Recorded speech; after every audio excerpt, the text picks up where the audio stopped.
So you kind of want to be pointed in that direction to make the ferry over. Okay. That's kind of tricky to get lined up like that. And then after you do the ferry, there's like a seam or an eddy line, more of a seam right there. And so you want to change boat angle to cut right. Yeah, you want to aim for the slack spot behind that rock. Okay. And, you know, maybe then take a small break and cut over right again. So which side do you recommend to start? This side or over there? I kind of think left. Okay. Yeah, you've done this before, haven't you? Yep, last year. Yeah, the more times you do it at more different levels, you know, the more you get a knack for this. The big problem here is, you know, when you're first starting going up and you start to peel out, the current in the front wants to take your bow to the right, back. That's what happened to me last year when I did this. In that boat, you can kind of lean back and to your left to dip the edge a little bit to compensate. But at the same time you're doing that, you want to take a stroke on the far right. Okay. So that's why long paddle is nice. You're leaning back and like that to the left. Yeah. And you're taking a strong right stroke. It's kind of hard to do here to straighten yourself out. Okay. To help prevent being swung over to the right? Yeah. But at the same time, like depending where you start, you're gonna have to have a real nice high cycle rate to keep, adjusting everything. Okay. But in that boat, shifting your center of gravity to use the edges different is good. Okay. And this is kind of the perfect place to try because you can tell right there, your current's going to go in two much different directions within the space in your boat. So how you approach that, you're just going to need a lot of corrective strokes. Okay. I'd have to draw a map. There's a rock there. Right. There's a slightly slower, a boat width and a half to the right. Okay. So you're going to want to hit behind the left pole, hard right,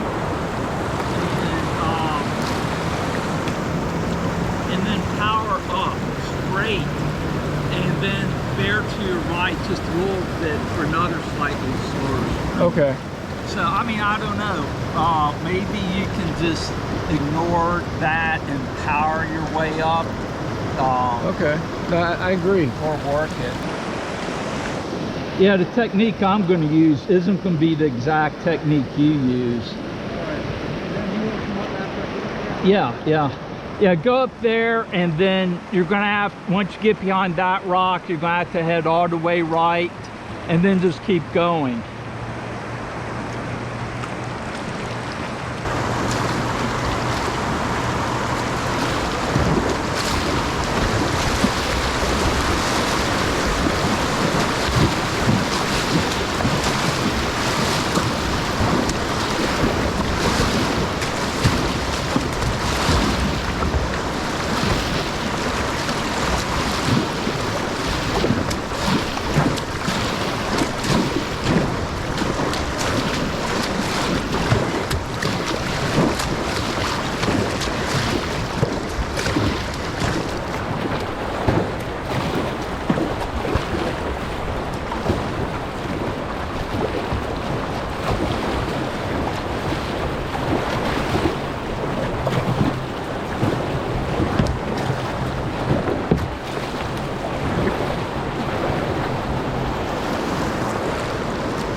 Yeah, you powered your way straight up. Good job. Thanks. You went up a lot quicker than I thought. I turned around and Yeah, there. sometimes though, even if you can,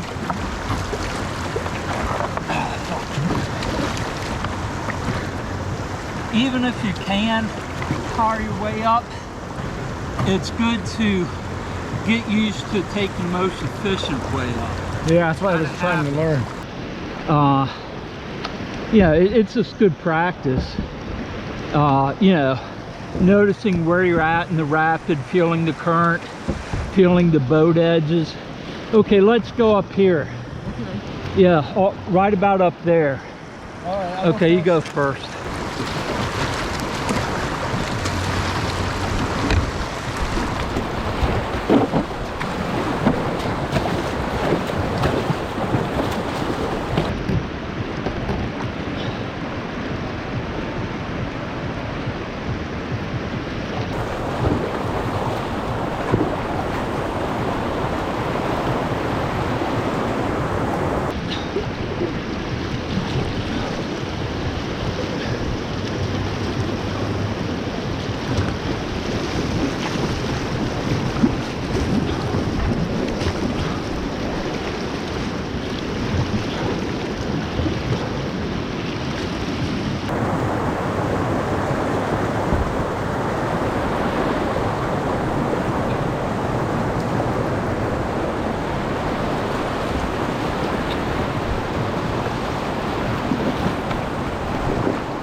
Okay.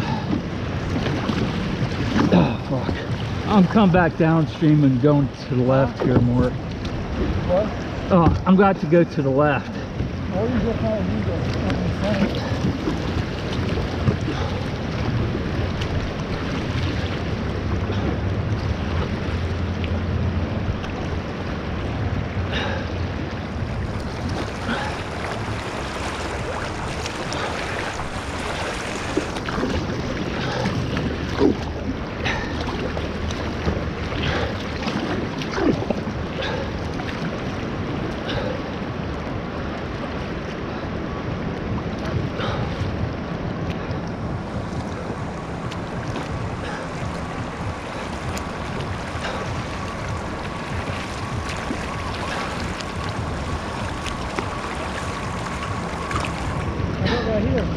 Yeah, this is where I said it's really tricky, and it's really an abnormal attaining move. Right in the center kinda is a rock that doesn't really leave a signature. Okay. So you almost wanna, there's a rock there. And so you almost wanna be angled for the, have your boat closer to the right side, but be angled left with your right side up. It has to be at exactly the right angle. Otherwise you snag on that rock that you can't see. And you come up in there. Oh yeah, I see the trough. Yeah, and then you turn around and you go back down through there, but there's like a slack water spot. Okay.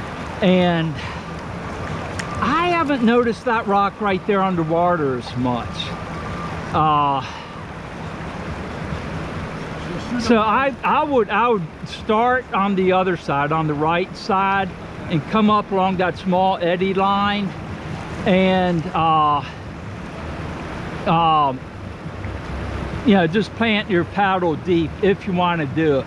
I'm not going to do it today, but your boat would be just a hair better for this. On the right side? Yeah, aim for starting at the right with your bow, and then about a third of your boat will go up without much of an issue if your boat bottom is angled like this. But just then the current will start to take the boat and pull you this way, and that's when you take a damn strong stroke on your left and you pull yourself up the rest of the way, and then the back of your boat might hit that rock, but it won't be a big deal.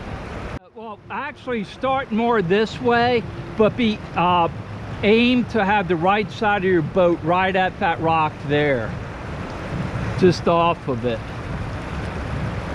and get as much speed. Yeah, you've got about 4 different little things going on all at the same time. So, go in from angle? Well, there's a rock right there, underwater, and you're likely to hit it, but you know, so the deeper water is there even though it doesn't look it. Okay. So you're going up a narrow slot, and I would just be aware of it, and reach way out on the left and pull yourself up with everything you got, just as that rock gets to be about there on your boat.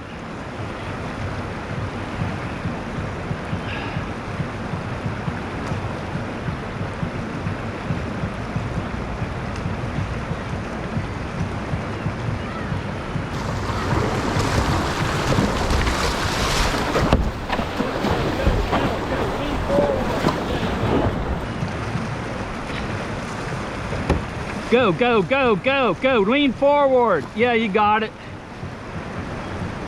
Yeah. Woo! All right. That's probably one of the spots where having a long paddle is really nice, because it's nice to take one deep, long stroke rather than 3 quick ones there. But, yeah, you know the spot now. So the next time we come up at higher water, I'll get it. And there's a small channel that goes that way, and it's kind of tricky. It's narrow, it's shallow, and you got water coming from the left, so you just pick up on your left knee, and yeah, you got it. That's a good technique.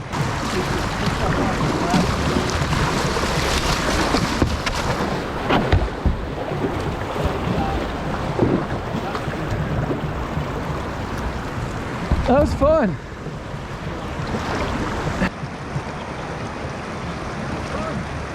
Yeah.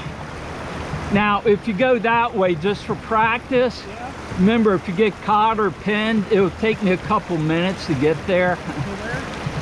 Okay, look down that way. Oh, too late. Oh, well. Yeah, there's a rock, probably this rock here, the other side. And if you want, just realize if you don't make it and you get pinned, it's going to take me 2 minutes at least to get there. Okay. Is it right here?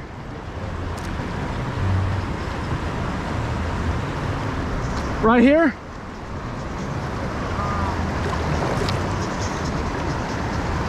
Yeah, you can try to. No, is it this one right here? No, it's, see that ledge there? Yeah. It's between that rock and the next ledge spot. What about this one? Yeah, if you look over there, you can kind of see it. Okay. Possibly. What do you think about this here? I would doubt it. I mean, if you had a real fast boat and you could use your momentum to get up there, and then you lean forward with a long paddle, maybe. But I would just worry about getting pushed to one side or another and just hitting rocks. If I go straight head on, is it going to just fall back? I don't know. I've never tried that little spot. Taking over the islands. Yeah.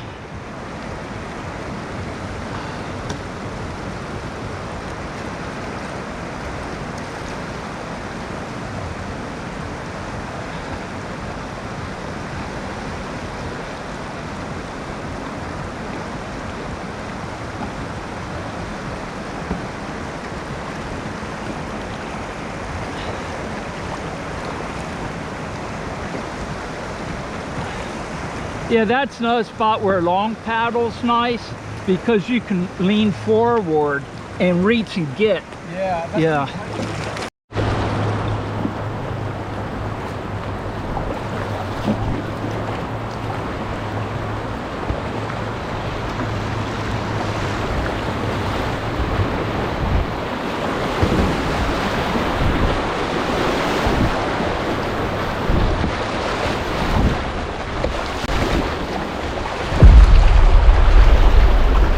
Want to check out Whitehorse? He was going down, it was like 10 foot. Rode through, what is it, 100-yard dash? Yeah, there, yeah. And got through it, and it sucked him back in, flooded his boat, and the only way he was able to get out of it was to surf. 100-yard dash is way to the right of that. Yeah, but Unless he cut out. Well, everything's underwater at that point, so he probably cut off halfway early, you know, going more towards Whitehorse. Comes back up. Because, yeah, Colliers Hole's right next to Whitehorse. He probably, he somehow probably with the high current like that. This is my second year. Oh. For the last 2 years, Yeah. it has been the second lowest on record, and then we've got this year. So I have never actually been able to, other than in the preseason when I did it once, April. surf Kogler's Hole. Oh, okay. Or the route that runs over Kogler's Hole Yeah. doesn't even run right now. Right, You right. know, so I Yeah. seen it, haven't played in it. Nothing. It's fun. I went over a few times when I was first starting out at low water because you have a double drop on there. Yeah. And, yeah. you know, it helped me a lot when I was still training for Whitehorse, you know, and then 100-yard dash was pretty easy at that level. But, yeah, last April we had a lot of water in April down here. Yeah. Like that was some good 8 Really, feet. the season was like 6 foot. Yeah. Good Did you get out at all? yeah. Okay. Rafting, Oh, yeah. oh, cool. Yeah.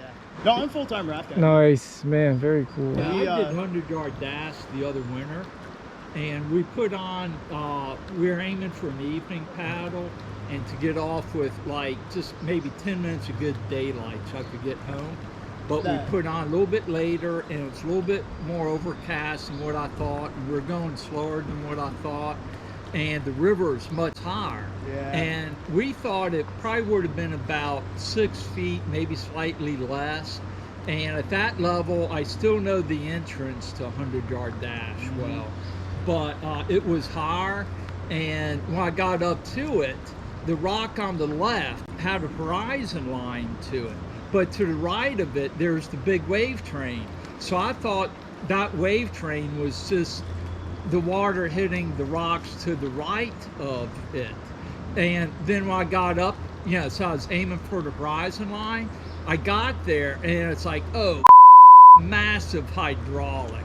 So as I'm going down it sideways, I give a good hard stroke to the right, and right, at where I was supposed to be, in between that main wave train and the hydraulic was like a reactionary eddy wall wave at the edge of the hydraulic, and I had to hit that so dead on.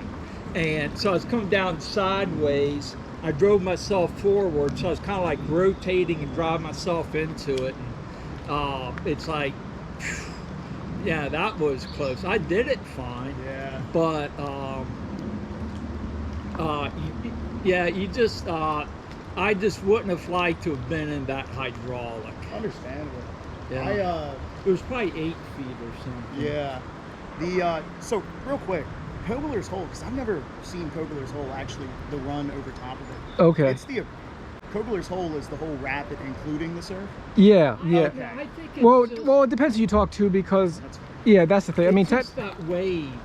I don't know of any other name, because I said 100-yard dash, but that, you're right, that's over to the left of it. yeah, 100-yard dash is a little farther right. It's basically like probably maybe 20 feet at most from Whitehorse going towards the center. And you can see it because that from Whitehorse down to Bass Rock is one river wide ledge, and it's the remainder of the first part of the Potomac water gap between Blue Ridge Mountain, you know, we're going through there, and the second one's down there at Weaverton. But anyways, you can see Whitehorse is like the most intense, like the most gradients right there. And then as you go, that Colliers Hole is a little less, and then less with 100-yard dash, because it slants down a little bit. But as the waves, as the water picks up, 100-yard dash actually picks up to where it can be higher than Whitehorse at like huge water. Whitehorse turns into a giant haystack, and it's really tough, but like 100-yard dash is huge. Like the bigger it gets, the more fun it gets. And Bass Rock is, you know, just like that plunge, but it's really one long ledge, and that's what's so cool. That's why it's all like, yeah. And you can see it coming on the Shenandoah Bridge. It really just like a big line right there. That's but awesome. but Colliers Hole, you'll see a lot of the rafts I've seen. They surf there. Like you see them, they pull up right there close to Whitehorse, and they dip the front down. The kids start having a good time, laughing and stuff, you know, because it sinks it in. Then they push out. But yeah, like I ran it real low because they hit both drops that way. But then when it's really in play, then it really is one continuous kind of, you don't feel the first kind of drop. It's just like a lot of water. You get that huge plunge where it's just recirculating over and over. And I think Kobler's Hole is just called that. It's at the end of the small little channel to the right of the rock on the right of Whitehorse at the bottom. right. And it's steep, and Jeff used to just surf in there, and I guess he owned it. Oh, he still does. Oh, is that how he got the name? I figured it was like a local legend status thing, you know? No, Jeff has been around for like 50, he's like 60 years old, 55, something like that. He still works at River Riders. Oh, cool. Yeah. He probably got his start with Mike Moore's early crew in the late 90s. Yeah. So that would probably be like 26 years ago. Wow, that's pretty cool. I thought that was some small animal running out behind you. I was about to, oh man. He almost got it too. There was some kind of right? cicada or something.